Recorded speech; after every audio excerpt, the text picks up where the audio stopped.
Hello, everybody. Welcome once again to another Wrestling with Whiskey Weekly.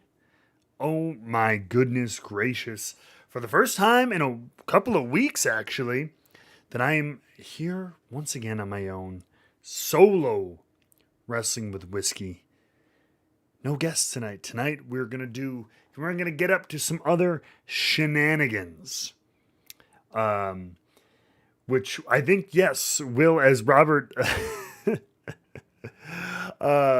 points out in the chat, tonight might cause some disagreements. It might cause some, I don't want to say controversy. Controversy is too far, but might cause some, I like dissension. Dissension is a word, and that's fine. Dissenting opinions are the basis of America. All right? So that's okay. That's okay. Victor is in the chat. What's going on? Joe, Scorpion, hello, man. Sardog, Steph is in the house as well. And of course, as I mentioned, Robert is here too. What's going on? Anybody else lurking? Cheers to everybody. Thank you for very much again for joining me one more time. I am drinking tonight. I took a picture of it earlier this week. Old Forester 1920. It's been a hot minute since, since I had the 1920. I keep telling myself to go get it. And I just forget it, and I found it, and it's got the new label on it, which I think looks really sharp. I think it looks way better than the old label. I mean, that looks stately. Am I wrong? That's a pretty label. So, I'm good with that.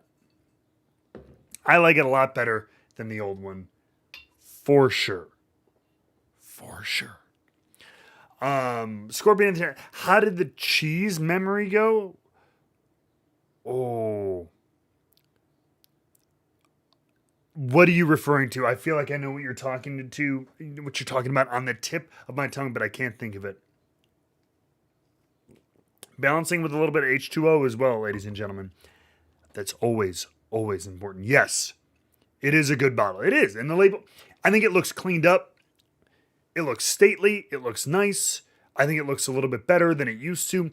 I hope they do that. Right now, this is the only one that they're doing this to. I hope they do it to the whole lineup. 1897, the 1910, the 1893. I hope they do it to the whole line. In fact, I think I'm looking at my single barrel. That's pretty much the font and label design for like the single barrels already. Really nice, really simple, but I think it's just a little bit cleaner than the old school 1920 and Whiskey Row series, for sure. So Almighty Scorpion in the chat, bring it, and I wanted to bring this.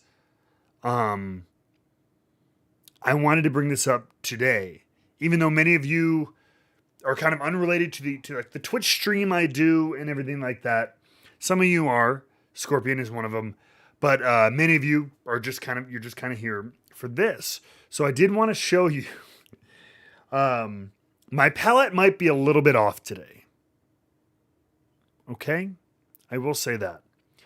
Now, to be fair, the list we're making tonight, I am not drinking all of those. I'm just having a little sip of the bottle I have in front of me. But just talking whiskey talk in general, my palate might be a little bit off. And by the way, chat, please tell me what you're drinking.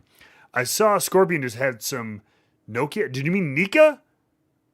Or Nokia? Because if Nokia has started to make whiskey, I swear to God, I'm either going to like rejoice or like eat my hat. Because if the tech companies are now putting out whiskey, they got out of the cell phone game and now they're putting out malt whiskey. I'm either going to be really upset or really happy. I can't tell because more whiskey is a good thing, but I don't know if Nokia making whiskey would be a good thing. I think you meant Nika because I think, yes, that sounds like one of their malts. But either way, my palate might be a little off. Yesterday, live on my Twitch stream, Ooh. I did a little challenge. Like you've seen probably people do. People have done the one chip challenge, right? So I got a little thing because you can't find the one chip really anywhere without paying a lot of money. So I got a thing called the Choco Challenge, which I don't know if it's the same company. I think it might be different. It says little chocolate, little square chocolate, and it's a white chocolate infused with 12 of the world's hottest peppers. And if you buy everyone you buy, excuse me, everyone you buy donates 50 meals to charity. So it was a fun little thing that it helps a good cause, and we went and did it. I did not expect what happened to happen. So let's go ahead, ladies and gentlemen. Let's take a look at what happened yesterday live and why I might be hurting a little bit today. He's having a problem. Oh.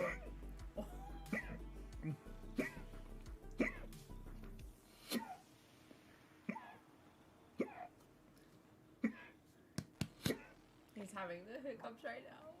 Are you okay? Oh.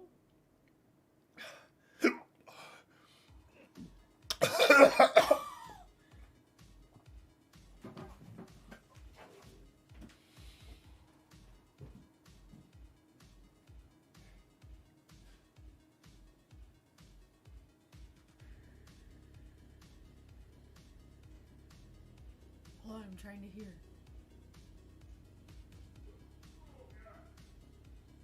Oh, I think he's throwing up. Baby, you okay?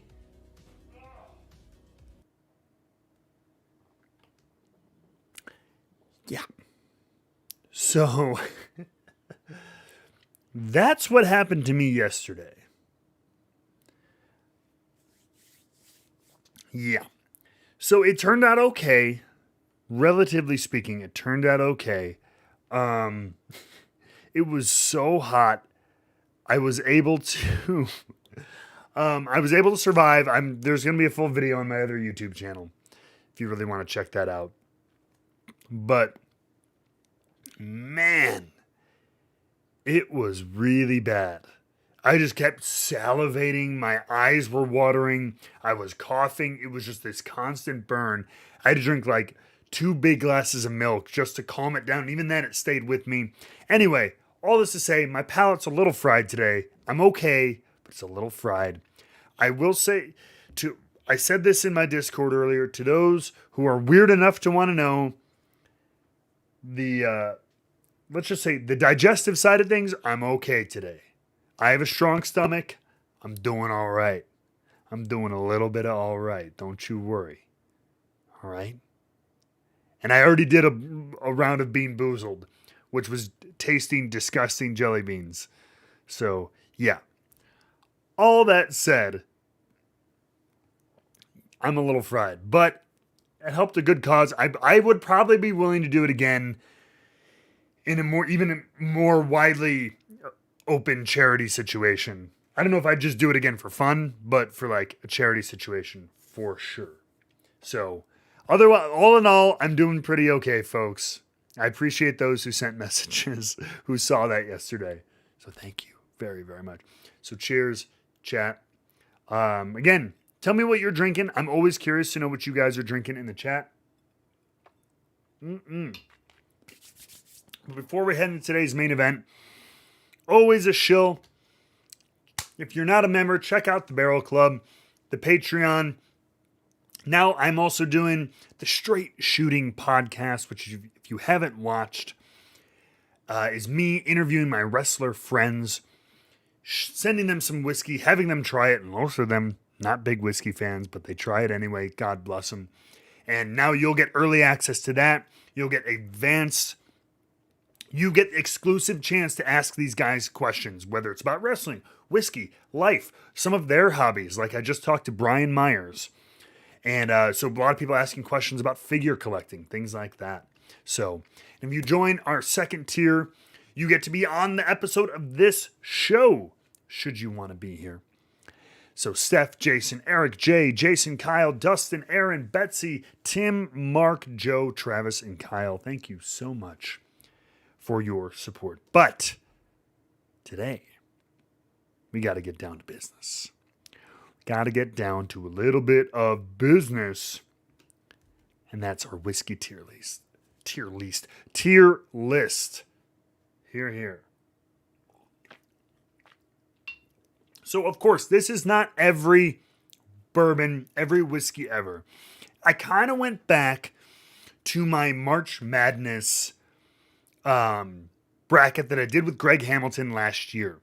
So, kind of just taking the primary releases from each of the major distilleries and putting them out there together, right? Because, I mean, God, between craft and limited editions and all these things, we could have literally hundreds of bourbons on this list. So, just to keep it neat, to keep it tidy, went through the major houses like Four Roses, Beam, Buffalo Trace, Heaven Hill, Wild Turkey, and Brown-Forman.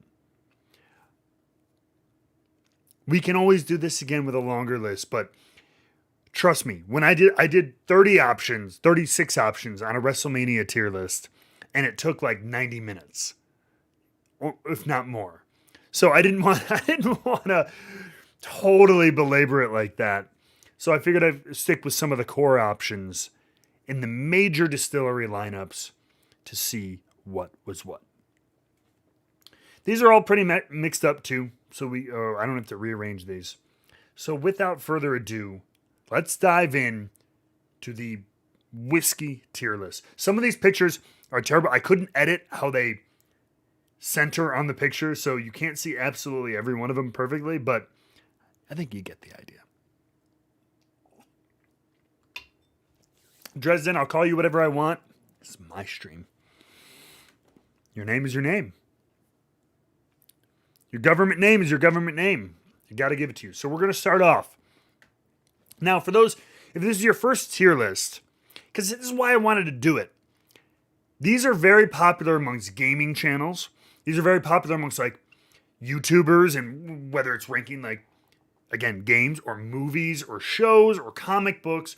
This a few years ago was a very popular thing and is kind of wavered up and down in popularity. But it's just a simple way to rank things, basically, right? So you basically have S tier, superior, top of the hill, and then A, B, C, D. We could add F, but I don't think we're going to need another category. So we're starting off our tier list, whiskey tier list, with Four Roses, Small Batch Select. Now, I'm a big fan of what Four Roses has put off. Right? Four Roses, I mean, small batch select, all their stuff, their single barrel options are insane. Some of them are highly sought after. And I remember small batch select, when it first came out, I was kind of like, it's okay. I don't know if it's worth paying. Because small batch is on the shelf for like $35, the regular small batch. And so to go to like $60 for the small batch select, it's slightly higher proof. There might be a little bit more maturity in the whiskey that's used to blend it. But I was like, man, you're going to have to ask me to go almost $30 more for something that's a couple proof points higher. I don't know about that. That being said, having revisited Four Roses Small Batch Select a few times, it's really nice. And it is a lot nicer than the regular small batch, which I don't think I even included here because I'm an idiot. Oh wait, nope, it's right there. So Small Batch Select, I think, is a really nice whiskey. I mean, for $60, $65 with tax, whatever, depending on where you live, I'm thinking Four Roses Small Batch Select to start this whole thing off. Again, you got to think about what is like a superior frickin' whiskey and what's the shits. Right? We got to have a floor and a ceiling. And then where does something like this is the starting point. I don't think it's mind-blowing. I don't think it's something like if I ever see it on the shelf, I'm going for it. But it's a solid value, and it's expanding. Steph in the chat points out it hasn't been readily available till recently, but it is expanding more and more. Is this based solely on taste, or I'm factoring in everything? Because if there's something, that's why I didn't include limited. There's a lot of things that are amazing, but if they're $200, I don't want to do it. But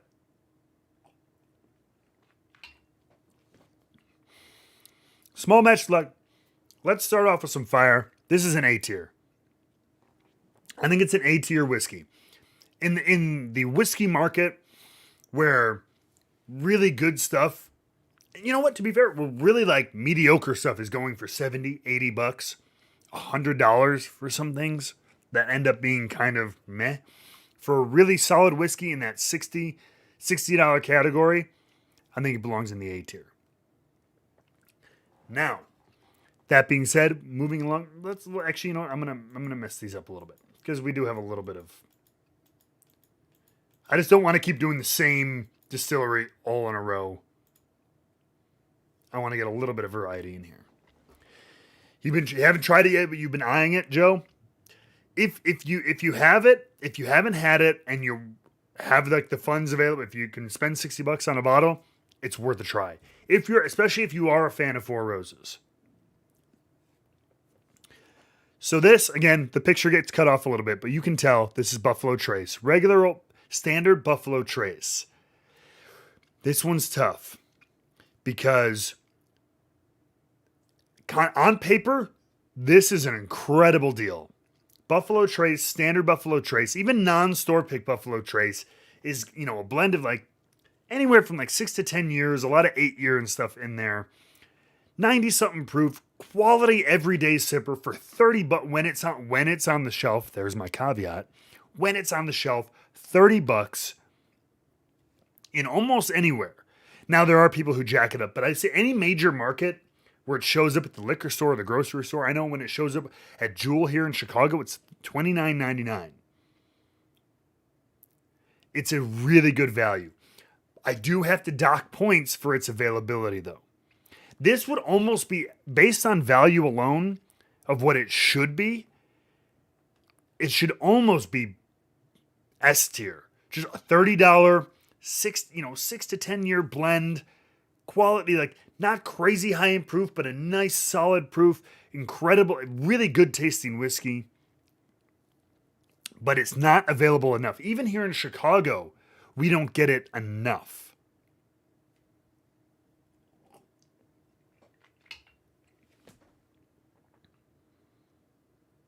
I don't think I can kill it. I probably see it more than some people see it. So I'm going to go with an A tier for that too. When it's good, and when it's available, it's great. So I'm going to put it there. On the other side of things, Eagle Rare. Eagle Rare, I don't see a lot of people jacking up it. Again, another thing that's not available enough. It's really not. It's not on the shelf enough. But I will say when it is, I don't see it really jacked up to 60, 70, $80. You know what I mean? Like they do with something. I generally don't. It's usually still, it's creeping up $40, $45. Still some places $35. Eagle Rare 10-year age-stated bourbon. Sips phenomenally. Eagle Rare is an S tier. It is. It's phenomenal. You know what I mean?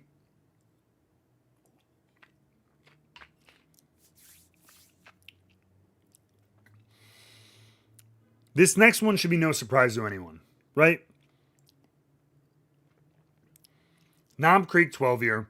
You guys, anybody who's been on this channel for a few months, you saw my end of year live, my end of year video. Knob Creek 12, which I thought so it was almost going to hurt its ranking because I thought it was disappearing. You know what I mean? But I've seen it come back here on show. I've seen 2 or 3 stores in Chicago. Again, I speak for where I live.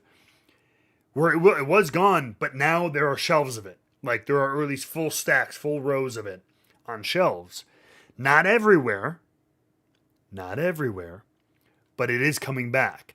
So it looks like Beam is sticking to wanting to try to put out a good amount of this. You know what I mean? So this to me, again, $60, 12-year age-stated Knob Creek whiskey, 100 proof, great proof. I mean, that's top of the S tier for me. That's top of for value, age, taste, everything. And it's harder to find than it was, 7-8 months ago, but it is coming back. It's not impossible. It's not impossible to find. Moving along to Larceny. Larceny wheated whiskey from Heaven Hill. I'm having a tough, to be fair, relationship with wheaters right now. I'm having a hard time finding wheaters that I really enjoy. When I went into whiskey for like the first time, I was chasing Weller and I really liked them, and and I tried some of the Maker's Mark stuff and everything like that. But after going to like high rye bourbons and even rye whiskey, man, I'm a really big rye fan, and both bourbon and straight rye.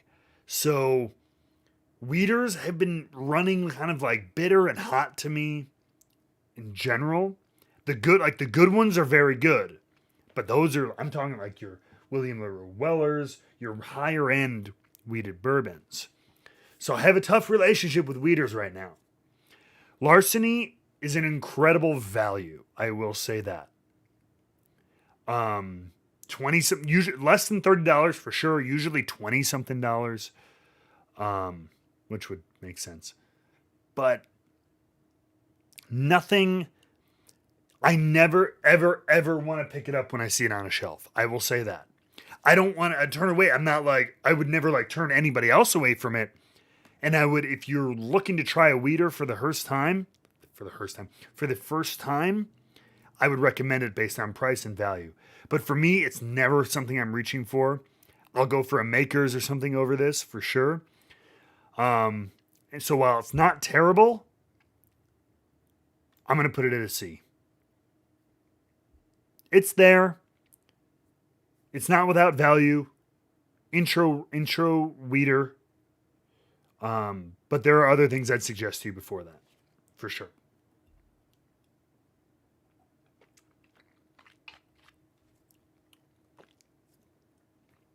So, moving right along, Old Forester 100 proof, right? Regular Old Forester 100 proof. Another really good value whiskey. $25. I think the most I've seen it for is $30. Old Forester, it's a quality. You know what I mean? I'll be perfectly honest. It's been a while since I've had it. It's been a while since I've had good old fashioned Old Faux. I'm so locked in to my like 1920 and even the 1910. I'm polishing off a couple single barrels and stuff like that. I like what's happening with Old Forester in general.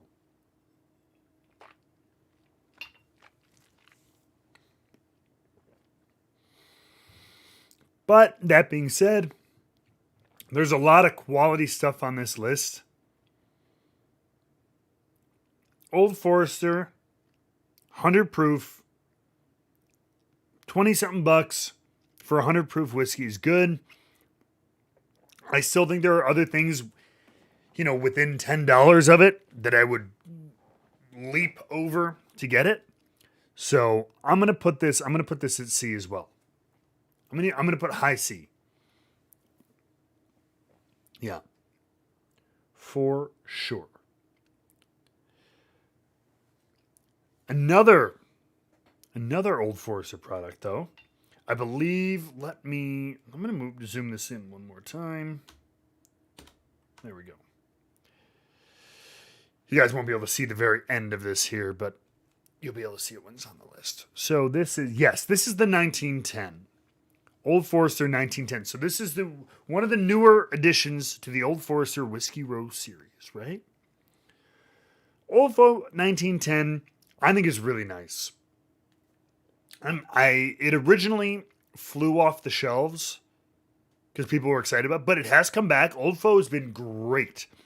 I mean, 1920 is something I almost don't even want to say it, but like 1920 is, I know they creeped the price up a tiny bit, but God, how that's still sitting on shelves pretty much everywhere. You know what I mean? It's and 1910 is in pretty regular stock, and I really like it. Great double barrel whiskey. Shows the real, like, I love what Brown-Forman has done with like the double this and the double oaked.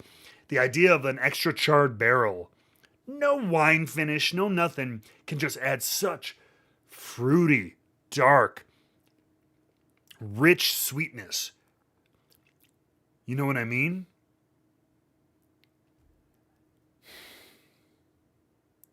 But even that said, 1910 is not something I'm reaching for all the time. It's a unique flavor. It's a unique flavor that I do enjoy, but I'm picking a lot of standard non-finished whiskeys over it. But it's on the shelf there for, it's 50, 55 bucks, something like that. And it's a really interesting pour. That's a B for me. It'll probably stick near the top of B too, to be fair. Fight me. I don't care. Hefe, JMO's not on the list tonight. Hefe. Jeff, whichever you prefer. We are not doing Irish whiskeys. We are sticking to American whiskey, bourbon, things like that. So, your fears are absolved for the evening.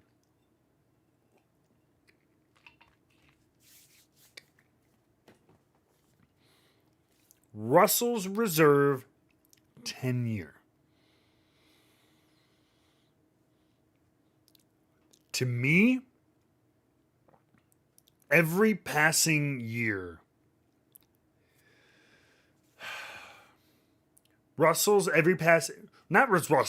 Wild Turkey in general, every passing year, even every passing month, I get it. I'm becoming more of a Rare Bird 101, shout out to David Jennings, to someone like, frick, man, I get it. Wild Turkey does not put out a bad whiskey. Like, holy crap, from even their 80 proof is good for 80 proof, but then talking about 101 entry level whiskeys, 101 is so freaking solid. All the Russells, the Kentucky Spirit, all this stuff, man. So much like the Knob Creek 12, Russell's 10-year on virtually every major liquor store shelf in the country for $39.99. 10 years, age-stated, heritage distillery from an incredible distilling family in the Russell family. Russell's, it belongs right next to Eagle Rare.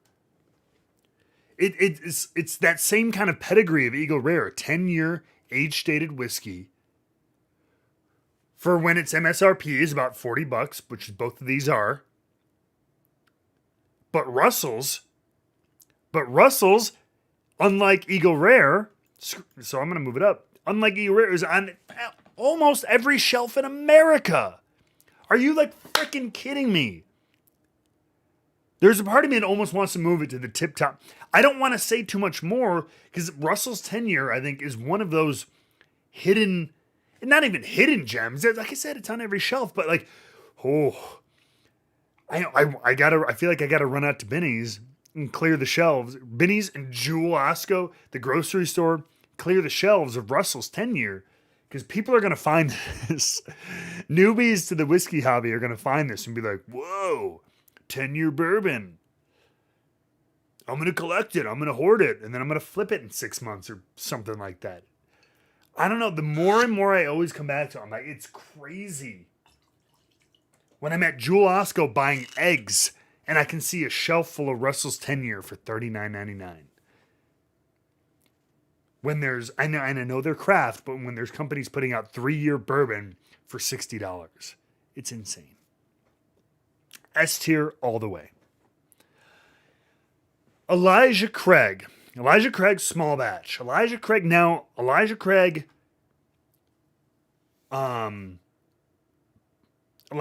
regular old, not store picks. Store picks have been, I think, kind of on fire lately. Excuse me. I'm on my third pour. I got my hiccups. But no, the Elijah Craig store picks have been on fire. I've had a couple of really, really good ones lately. Like, really good ones. That said, Elijah Craig, I think is solid. I don't think there's much to argue here. It is one of my always recommended go-to whiskeys for new people, go-to bourbons. You don't know what kind of bourbon you like? Try an Elijah Craig. $30, 35 tops. If it's 40, it's probably a little too much. So that's a solid B for me. It's one of those ones, please go. Check it out. Great intro to bourbon. Sardog in the chat, really quick. You think the label is what keeps Russell's 10 from selling? Interesting point. As I move on, tell me why you think that. I'm actually very curious in that. What about the label do you think sets it off? Come back to me on that. I'm actually very curious about your thoughts on that. But in the meantime, moving along to what could potentially, no, I'm not going to say be our most controversial, but a very, a lot of opinions. Let's just put it that way. A lot of opinions about Blanton's. Now, Blanton's, without debate, got incredibly overhyped, right? Blown out of proportion. It became this thing that people just, the unique bottle shape, the horse, one of the first single barrel bourbon kind of put out on the market.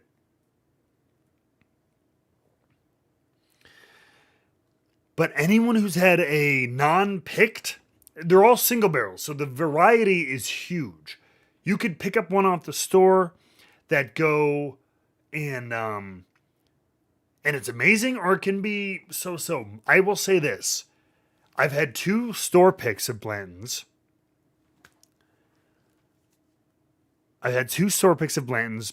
Solid. Even, I'm not going to name names, from a store here in Chicago that has a great reputation for picking barrels. I thought their Blanton's pick was solid. It's a very nice pick. It didn't blow me away. And I had to pay a premium for the store pick. I don't hate on Blanton's at all. I think Blanton's is solid. And when I think single barrel, a unique single barrel product, when it's on the shore, when it's for sure on the shelf, $60, fine. That's how I discovered it when I came into whiskey. It was $60, was kind of the retail price for it. Fine. And every so often, I would probably buy one. That being said, for me, it's a B or C. And I can't decide where, because I've never been blown away by a Blanton's. Other than straight from the barrel, which is not on this list right now. Straight from the barrel, I've had 1 or 2 that have been like, whoa. The bottle is fantastic, Steve. You bring up a great point. And that's, I think, what does a lot of the selling initially. And then the hype train just rose from there. I'm going to put Blanton's in a low B. It's going to stay at the bottom of B unless something really changes my mind.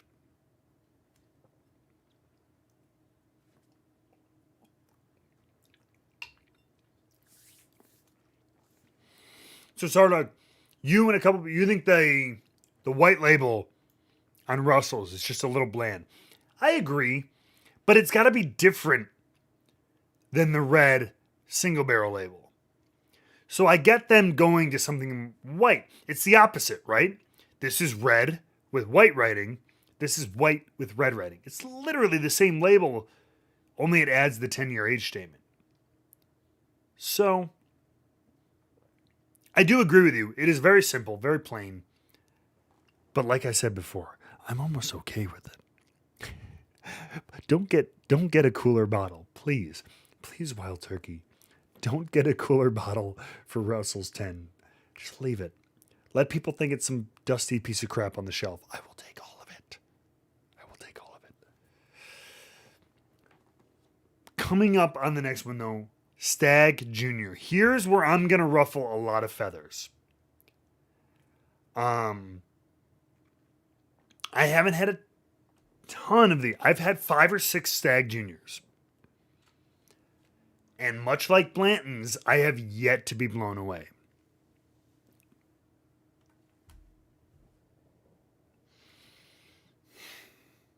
You know what I mean? Stag Junior to me runs super hot. Super hot without as much flavor. Now, George GTS, I've had, blown away. I think Stag Junior is too young. It's their answer to Booker's. They're trying to be Booker's, but whatever Beam does, they have different or better barrels. I like Booker's better than Stag Junior. Stag Junior is in that 6 to 8 year Buffalo Trace barrel proof bourbon, right? People fawn over it, and I've had some very good Stag Junior. Don't get me wrong. But I'm looking right now on my shelf. And of course, this is a tier list. It's an opinion. I've had a Stag Junior sitting there for like 2 years, and I just don't want to finish it. It's too hot.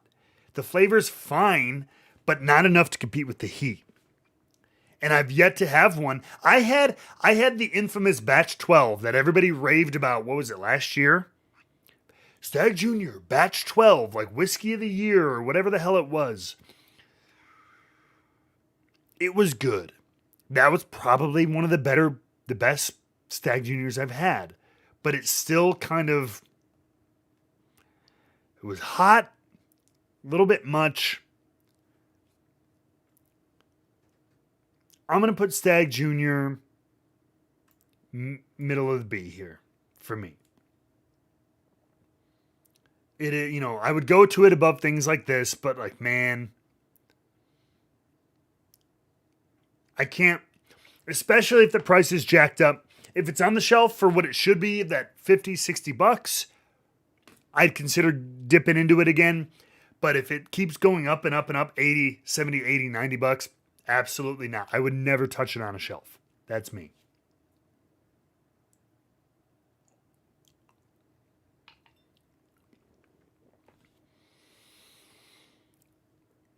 Knob Creek.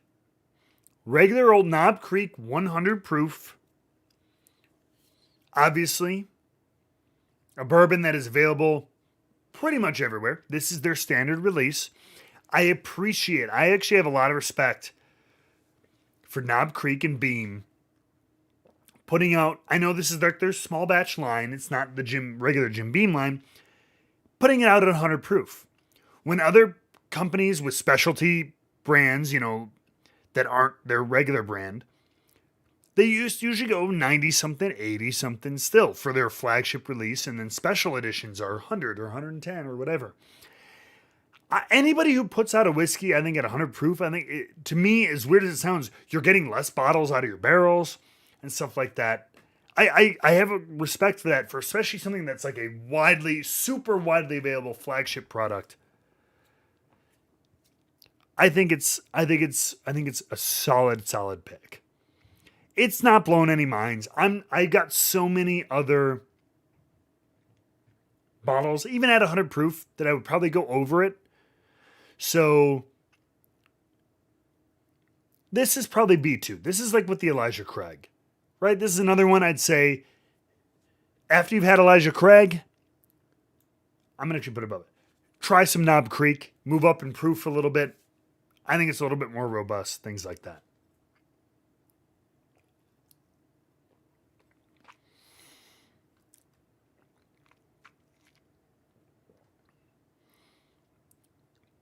These next two, I'm going to do real quick. I think Double Oaked is interesting. Like I said, I like 1910. I like 1910 better than Double Oaked. Double Oaked is a B. Woodford is a C. Woodford's fine. I used to drink it on the United airplanes. It's fine. I would never make it. I would never suggest anybody go out of their way for it. But it's okay. I don't got much more to say on that. I really don't. I don't have much more to say on that. But, however, this next one, again, the picture is not perfect, but this is Maker's Mark Cask Strength. To me, this is something in line, maybe not in line, but like every shelf in America, every major liquor store in America, $39. Cask strength wheated bourbon. We don't know all their batches, but somewhere in that 4 or 5, usually a little bit older, 6, 8-year range, right? Sometimes even a little bit older. That's what they use to blend their Maker's Mark. And a small thing that a lot of people don't think about, Maker's Mark has a lower entry proof than most major bourbon distillers. I'm off the top of my head, I can't remember what it is. I feel like it might be 110 or 115. The legal cap is 125. And a lot of the companies that go in at 125, don't get me wrong, they're good. But when you go in lower, your product is has a much nicer flavor, especially at barrel proof. Because when your barrel proof is 115, 112, 117, as opposed to 140, 135, even 128, 130. I think if I can get full, unadulterated, uncut cask strength, and it's in like the one teens, that's still a very manageable proof, but I'm getting full, absolute, unadulterated flavor. Maker's Mark cask strength is an A. I think it's at the top of A. For its crazy value. It's everywhere. Everywhere for $30, or excuse me, $40. And it's another one of those hidden secrets that I'm always worried about people clearing shelves on some year, sometime.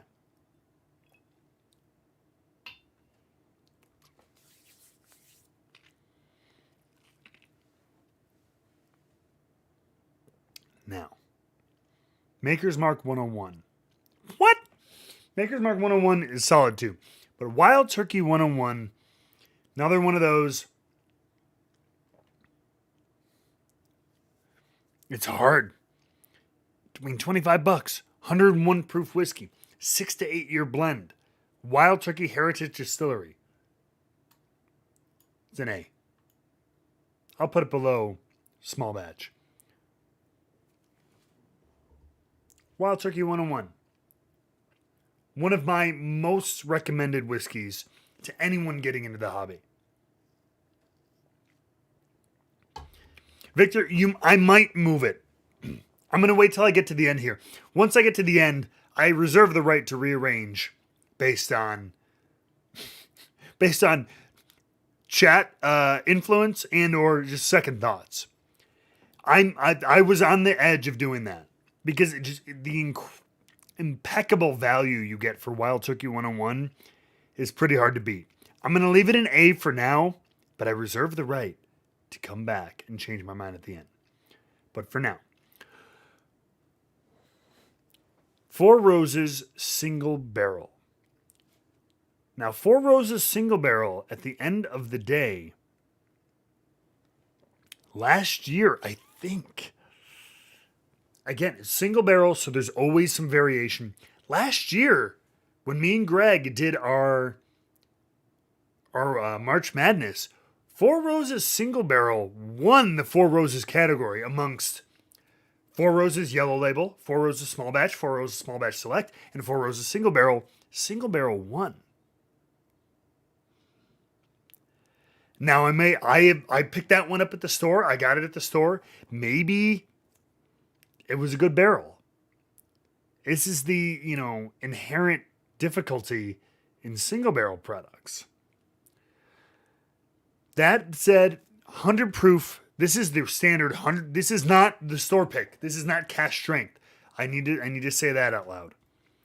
This is like the regular, Four Roses single barrel you see on the shelf, 100 proof. I think it's solid. I'm going to put it I don't reach for it a ton though. I don't buy it a ton. I know it's solid because I've had it many times. I'm putting it at the very top of B. And it's usually, come on, there you go. It's usually $50, something like that. No, maybe 40. Solid whiskey. Might move it to the A, but we'll see. You know what? Actually, I'm going to go ahead and do this. Screw it. I'm putting it at the bottom of A because Baker's whiskey here. Baker's before the rebranding and the price change, I think was an A. Now that we're talking 60, 65 bucks for a single barrel Baker's, 7 years. I know it's age stated, but for basically $10 more, I can get Booker's. Similar age, cash strength, more unique. No, quite frankly, a more unique blend. Baker's for me,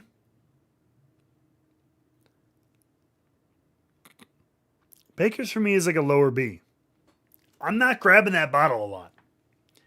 Especially now that it's a single barrel product. Could be good, but you get a lot more hit or miss kind of scenario.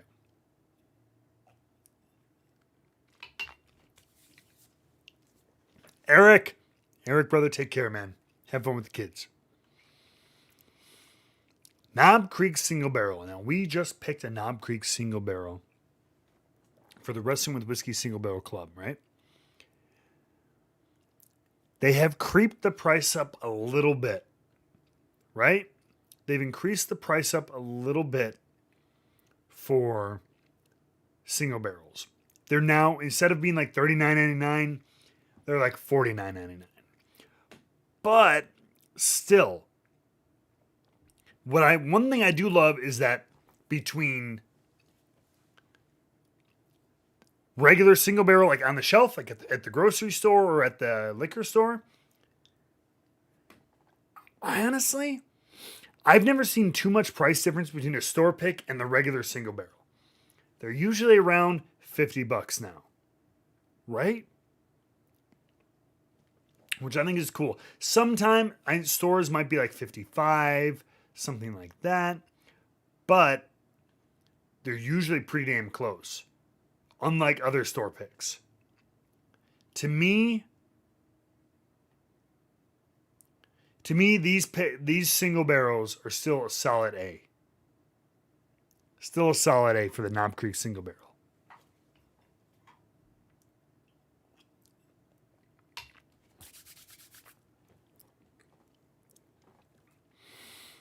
RJ, is that right? Yes. Russell's 10 is in S tier, baby. Phenomenal. I almost want to go get some right now. I don't have any right now. But moving along. Four Roses Small Batch.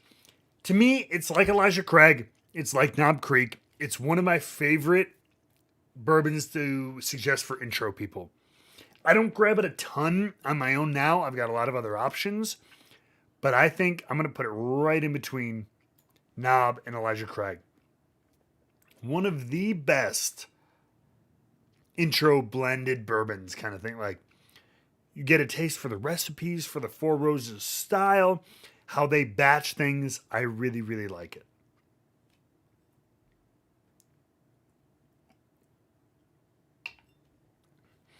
trying to think of how I want to do this.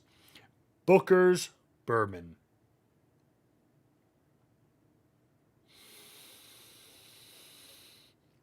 Booker's, I want to almost put S tier because Booker's can be phenomenal. And while the price has increased,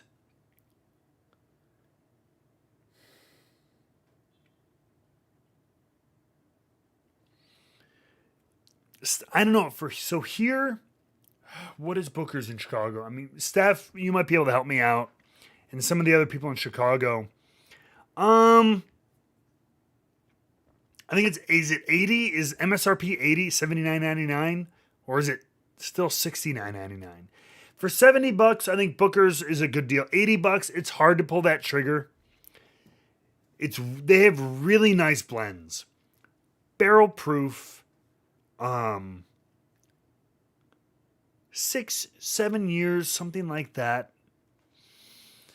But it's a hard trigger to pull sometimes, especially when you do have, they're lower proof, but other solid options. Booker's is not $90 here. That sucks if it's $90 near you, Victor. I'm very sorry.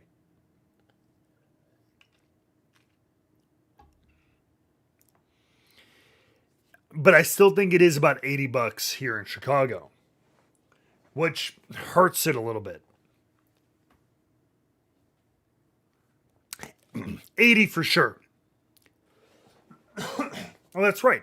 I forgot you are in the area, Victor. That's right. It should be 80. I see it at Jewel for $79.99. If it's there. It's not often there. So, well, I really like Booker's. It's hard. I'm going to put it at the top of B.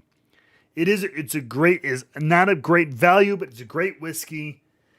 $70 I think is good, but $80 is hard to pull the trigger. I'll do it every so often, but not every release. Heaven Hill Bottle and Bond. This is the new 7-year Bottle and Bond. Created a bit of controversy when it replaced the 6-year Bottle and Bond, which was a Kentucky-only release, which was on Kentucky shelves for about $11 to $15 for a $7.50. Crazy value. 6-year Bottled and Bond Heaven Hill Bourbon for $11. And they took it off the market, and then about a little less than a year later, they said, "Hey, Heaven Hill 7-year Bottled and Bond for $40." Here's where I might ruffle some more feathers.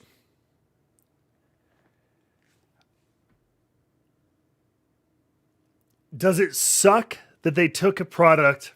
It was KY only, and they did expand it to other states. Made it more available, which is good. But they basically at least tripled the price for one extra year of aging. Everything else is the same. It's a Bottled and Bond product, 100 proof, Heaven Hill. It's the Heaven Hill label. That being said, it's business, right? It is. They were losing money on the 6-year Bottled and Bond. As much of a fun secret or not secret it was, as a corporation, as a business, in today's bourbon market, you are losing oodles of money for a 6-year Bottled and Bond 100 proof product from a major distillery. I know, for consumers, and especially for the informed bourbon consumer, it was rough. But I get it. That said, it's still hard to find. They released it to it's not nationwide, but it was 6 or 7 states, I think. And it kind of came and went. And in fact, I think Steph in the chat, you helped me get a bottle of it. When I finished that, when I have one more bottle that I got from somewhere else. And I haven't seen it on a shelf since. So they didn't put out a ton of it. So in that regard, no, it's not a D. But to me, I'll put it at the top, but it's a C. I wish it was a little bit cheaper, and I wish it was much more. If this was $35 on every shelf in America, kind of thing, like widely available, I'd get it regularly. This would probably be a daily drinker. But the price increase, which I understand and I'm okay with, generally, coupled with the lack of supply after it came out, bumps it down. Elijah Craig Barrel Proof. One of the best values out there. When it's available for 60, I'll even say $70. Elijah Craig 12-year barrel proof. Hard to find still, don't get me wrong. You got to ask somebody about it. You got to be on a list. But I usually don't I don't see it at the store anyway. I see people flip it, but I don't see it at the store generally for $90, $100, $110, which it probably easily could be. It's harder to find, but when you find it, the value, I think, is still solid. Barrel proof blended Heaven Hill, 12-year, age stated, hard to beat. I'll put it at the bottom, but that's an S tier. Hands down.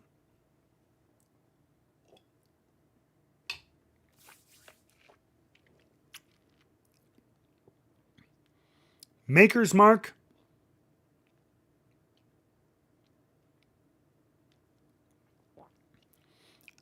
I'm not gonna argue too much with it. Maker's Mark. I'll even put that at the top of C. It's everywhere. It's a good value. I don't love it. I'm having a tough time with weeders. I told you that. Top of C. I wouldn't even recommend it above these. You know what I mean? For intro bourbons. It's great if you're at an airport, if you're at a hotel, ball game, whatever. If it's their option, good option. But they'll probably overcharge you for it. And I enjoy it, but no. To be fair, regular Maker's 46, same thing to me. I'll even put it right below it. It's a C. I don't love it. I just don't love it. Wouldn't even be one of my strong recommendations. The regular, now the 46 barrel picks, with the different, when you can choose your stave options, go for it. Now these next two, I don't know, these could go together. Old Forester, I'm drinking it tonight, right? Old Forester, 1920. To me, it's still on shelf. Again, the price raised a little bit, $60. 115 proof, well-balanced, well-blended Old Forester bourbon from a company that's been putting out really good stuff the last couple of years.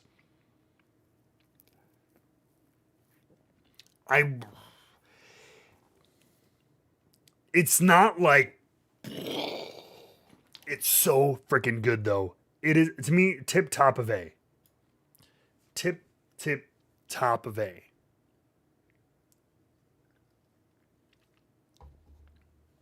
Right? And then we're left with Russell's Reserve single barrel. Russell, I asked this to Twitter not too long ago. And I said, what is the one barrel program that you've never had a bad one? Right? Because every so often you get one that's for a lot of barrel picks is oh, it's okay. It's okay. Right? But I'm what is the one thing where you have gone barrel pick, single barrel, whatever, off the shelf that you have never, ever had a bad one? 90% of people said Russell's Reserve single barrel. They said they had never had a bad one. Never, not even one that had ever even been okay.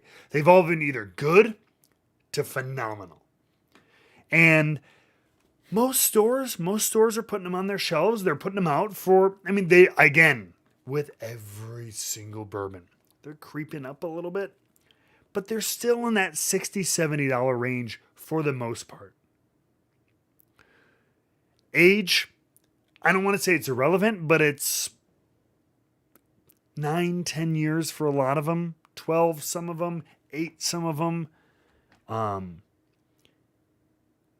Every single person I've ever talked to, like I'm the same way. I am finally out of Russells. I picked up like 6 or 7 of them, and I've just been working through them, and I don't have any now. I'm thinking about just going to the store and just grabbing a Russell's Reserve single. I don't even care if it's a store pick. I just want a single barrel again. 110 proof is such a nice proof too. I don't always want barrel proof. You know what I mean? Even on store picks, I don't always want barrel proof. The Old Forester barrel proof picks showed that to me. It's not always the best. Russell's, if you couldn't tell, without a doubt. Just because I think some of these are a little bit of a better value, I'll just put it at the bottom here, but it is an absolute S tier. Am I sweating? A little bit. It's because I care. I'm sweating because I care. And that, ladies and gentlemen, is the major producer, to be fair, again, the big Kentucky producers, whiskey, bourbon tier list. You can fight me. You can fight me. I know some of you probably want to. But this is my opinion. I'm going to take a picture of this right now. I'm going to do it live here, right on stream. I'm going to picture that. I'm going to take a little snip of this. Yeah. Bourbon tier list. That's it. That's the list. That's the list, baby.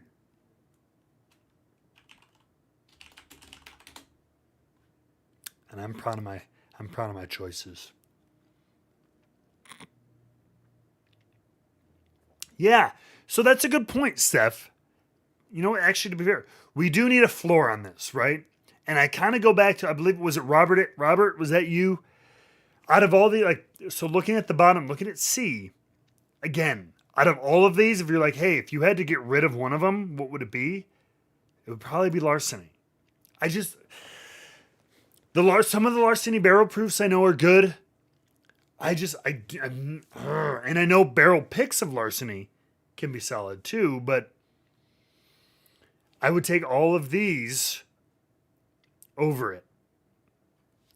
So, I need to take that picture again. I need to redo that picture.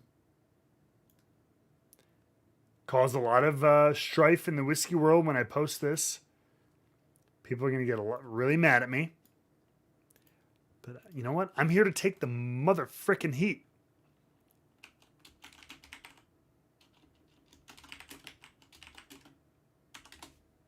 And I'm okay with taking the heat. I'm okay with it. I am absolutely okay with taking that heat. That's it. Old Crow would have been a good D tier too. Absolutely. Honestly, JD probably wouldn't be T. I'd probably put JD in C. I'd put Jack Daniels in C for whiskey. I stuck to mint Kentucky bourbon. I would put Jack Daniels in C. Solid. Literally that's everywhere on the planet.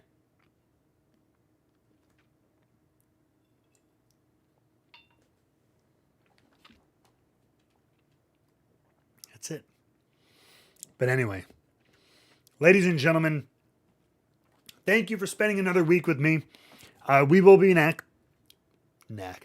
We will be back next week with one more edition of Wrestling with Whiskey Weekly. But in time,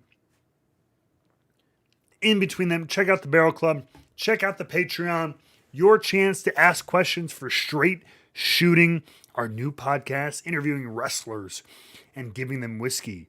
What could possibly go wrong with that? The Good Brothers are going to be on here. Juice Robinson is going to be on here. Brian Myers is going to be on here.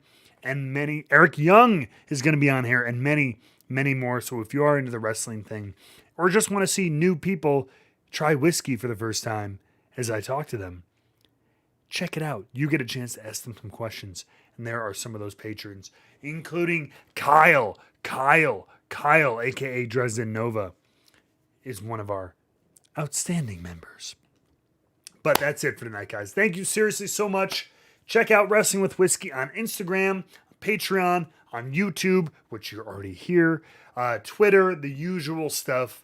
I appreciate each and every one of you. Cheers. Always be trying new things. Try to figure out what you like more. What are the best values for you? What do you think is on your tier list? Let me know, either in the comments below or on social media.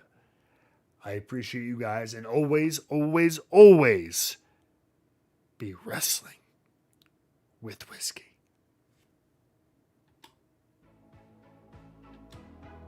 And of course, my thing doesn't work.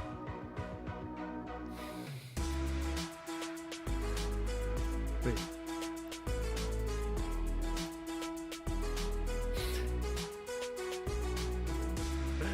I don't have...